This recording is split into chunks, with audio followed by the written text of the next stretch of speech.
another session on Counselor University. Today we want to share with you some strategies on how to survive the current economic crisis that the whole world is passing through. And I want to share with you, starting with a story of what happened during the Second World War.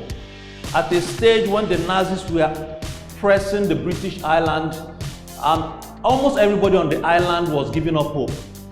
At a stage, what the Prime Minister of Britain did was to tell his people that all we need is start to achieve little victories. Now, in the present crisis that we are passing through, what you need as an individual is to start to show yourself little signs, little victories that things are actually beginning to turn around.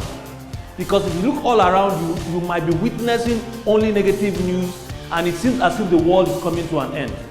But I want to start by sharing with you some data I just came across today on CNN website. It says data from China shows the majority of people with COVID-19 only suffer mild symptoms, then recover.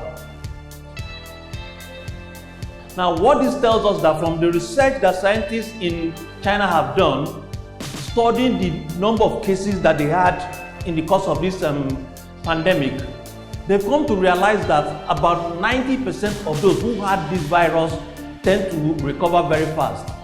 And most of the people who actually are taken out by this virus are people who are, most of them are above 80 years. And those below 80 years are those who have other significant health challenges.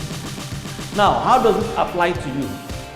If you don't understand that things are not as bad as people may be portraying it out there, you find out that you are suffering through so much emotional stress. Because currently, the governor of New York has been asking for help from psychologists, from priests, and people who could offer mental and psychological help. Why is he doing this? Because he has come to see that the major challenge they are facing now in New York is not really from the virus, but from the emotional trauma that people are passing through, just wondering what might happen to them if this virus gets to them.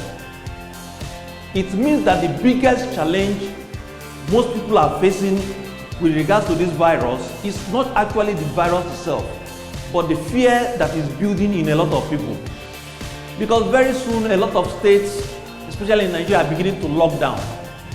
And if you don't know what to do to ensure that you are emotionally stable, I can tell you that what will destroy you might not be the virus, but the fear that the lockdown will start to build inside you. What this means that as an individual, as you are making arrangements for things that you need to eat, how to take care of your body, you also need to make arrangements of how to take care of your mind in this crisis period. It means that you must start to stock up also on the right books that you must read at this particular period. If you don't start to force yourself to get the positive side of what is happening, it might be very difficult for you to come out through this challenge healthy. Now, it has been said that almost in every century there is a major crisis. During the last century, the biggest crisis were the two world wars, the First World War and the Second World War. And after those wars, the world radically changed and there was a huge transference of wealth. Currently, I think this virus is one of the biggest challenges that this century will face. But what it tells is that there will also be a huge transference of wealth, a huge repackaging of the society. Now, it's vital that you also prepare yourself for the changes that might come after this virus wind blows over. Start to prepare yourself. Don't just keep feeding yourself on all the negative junks going up out there. Go online and Google Corona recovery. You find amazing news that things are not as bad as people are portraying it out there. Start to prepare yourself. Start to build your mind, because what you need to survive in this crisis is fear, and not majorly the virus. The virus might get to you, but there's a 99% chance that you survive. But what might break you is actually the fear that is pumping inside us, because even after the wind of this virus goes up, the fear would have built anxiety in you, would have built stress in you, would have built hypertension in you, and these are things that you might carry for the rest of your life. So don't allow this virus to destroy you.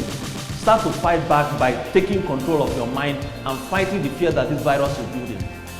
Every day now we'll be sharing ideas with you on this platform on how you can actually survive the current virus, wind of the virus blowing around the world. I know you're a survivor. I know that you too can rise up to this challenge. So start to do something about your mind. I want to say thank you for listening to us. And for those of you who want to join any of our online classes, I would suggest you reach us on any of our social media platforms, because on the classes, we share ideas on how you can actually strive and survive in this period. So reach us on any of our on Facebook, on LinkedIn, and Instagram. Counselor University. Once you just follow us there, then you can see all the wonderful ideas and all the stuff that we're putting out there that can help you navigate through the crisis that you're passing through. Thank you for watching, and God bless you.